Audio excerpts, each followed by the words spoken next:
NATO chief Mark Rutte brushes off concerns about US troops leaving Romania, pointing to a strong Eastern European flank. Authorities in the Philippines have declared a state of emergency as Typhoon Kalmegi leaves hundreds of people dead or missing. NATO chief Mark Rutte has downplayed concerns over the partial withdrawal of US troops from Romania, saying their force in Europe remains, quote, larger than ever. In a visit to Romania on Wednesday, Rutte explained that adjustments to US military are not unusual, and that Washington remains committed to defending the alliance's eastern flank. So many more US forces on the continent than before 2022, and you have seen the commitment by President Trump and his administration makes very clear at the summit in The Hague of his total commitment to NATO and to our joint endeavors. The US announced last week that it would withdraw a rotating brigade currently stationed in the country and not replace it, insisting in a statement that it's a positive sign of increased European capability. A NATO exercise this month in Romania and Bulgaria, in which some 5,000 troops will take part, shows that the bloc is capable of immediate, large-scale movements, says Romanian President Nicolae. Programul Santinela Estică sau a Estului înseamnă, pe de o parte, mai multe capacități militare, more capabilities, a spus, și pe de altă parte, oameni atunci când este nevoie. After Russia's full-scale invasion of Ukraine in 2022, NATO has bolstered its presence on Europe's eastern flank substantially. A state of emergency has been declared in the Philippines after Typhoon Kalmegi left at least 140 people dead, with fears the death toll may rise in what is the biggest natural disaster to hit the country this year. President Ferdinand Marcos Jr. said his state of national calamity measure will allow the government to disburse emergency funds faster and prevent food hoarding and overpricing. The typhoon on Wednesday began to blow away from western Palawan province into the South China Sea with sustained winds of up to 130 kilometers per hour and gusts of up to 180 kilometers per hour. The Philippines Office of Civil Defense said nearly 2 million people have been impacted by the typhoon's devastation. Local officials said around 127 people were still missing, many of them in the severely affected central province of Cebu, a bustling province that was still recovering from a 6.9 magnitude earthquake that struck in September.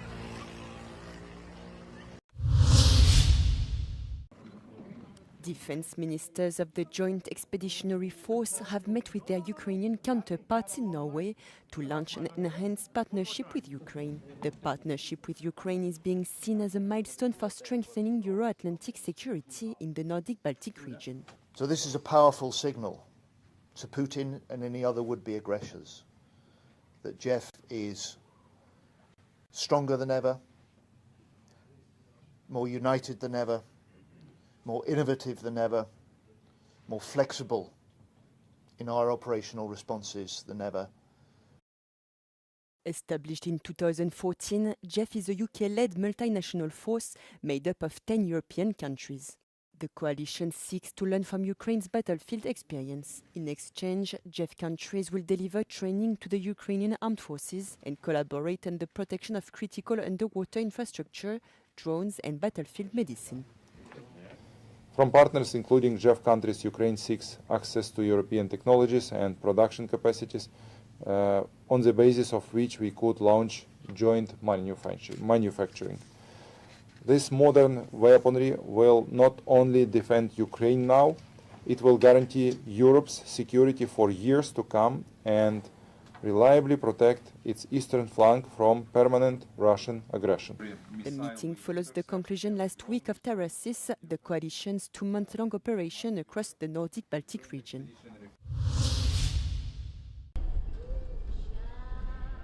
Brussels' Zaventem Airport is still feeling the aftershock of Tuesday's drone sightings, which forced the city's main airport to close and left dozens of flights grounded. The country's defence minister told local media that the incident appeared to be carried out by professionals intent on destabilising the country. All departing and arriving flights were temporarily suspended, forcing hundreds of passengers to spend the night at the airport.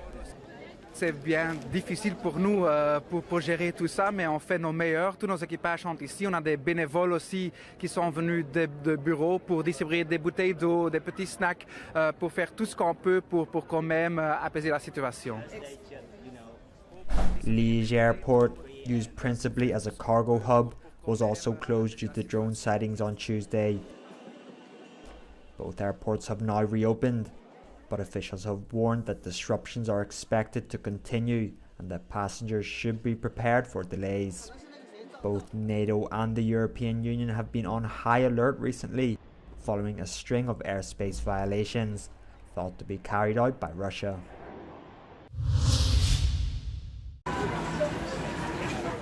Chinese fast fashion giant Shein opened its very first physical store this Wednesday at the BHV store right in the heart of Paris. And the timing couldn't be more explosive, as France is set to become the first country in the world to crack down on ultra-fast fashion. Queues stretched for dozens of meters outside since the morning, and shoppers say they're here for the low prices. C'est pas cher. Déjà d'une, on ne trouve jamais des 5 robes pour 100 € sur d'autres sites.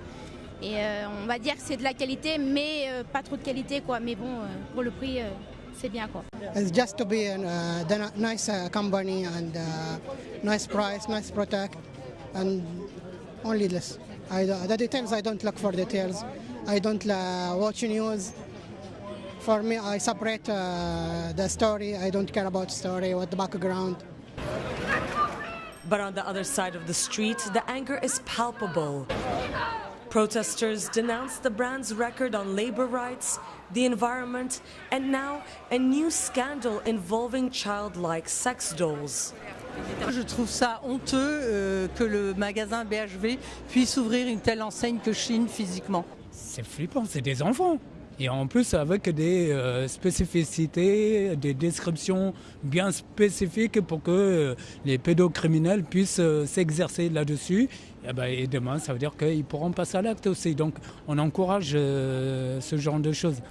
Donc moi, ça me fait flipper. Ça me fait flipper en tant que survivant de victimes étant mineur, pas à caractère sexuel certes, mais victime quand même.